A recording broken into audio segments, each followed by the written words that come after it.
Ben bilirdim bugün gelecek. Seni vətana emanet vereceğim. Kardeş gitme. Sen de gitme. Sen gitsen de ne yerim?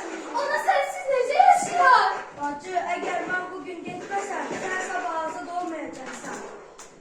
Ben uşaq olsam da anlayırım. Azadlık korku ile gelmir. Azadlık kurban isteyir. Eğer bu torpaq bugün derdisi kan isteyirse demeli vətən bizi çağırır.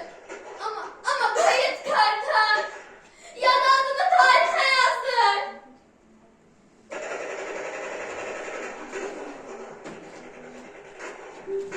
Yarım saat sonra.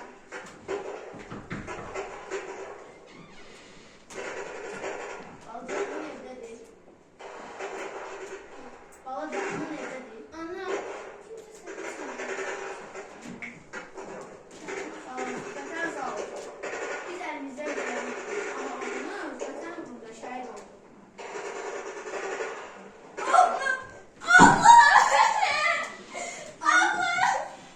Ne sorun?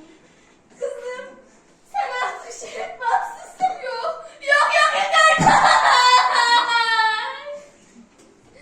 Ana, bugün böyle. 20 yanlar bizi uşak koymadı. Bəli kızım, bütün Azerbaycan oyandı. 1990-cı il, 20 yanvar. Bu gece Bakı üzünə qaranlıq çöktü. Tanklar geldi, güllələr danıştı, lakin halk susmadı. Oğlum, seni vətənə emanet verdim. Geri qayıtmayacağını bilirdim. Ama başım dikti.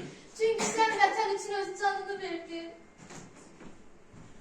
Ana, ağlama. Biz ölmədik. Biz bu torpağın azadlığı üçün ürəklərdə yaşamaya başladıq. O gündən artıq illər keçdi.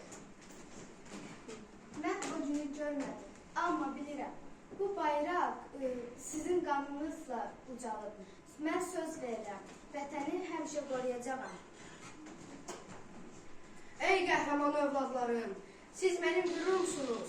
20 yanvar kədərimdir, amma həm də şərəfimdir.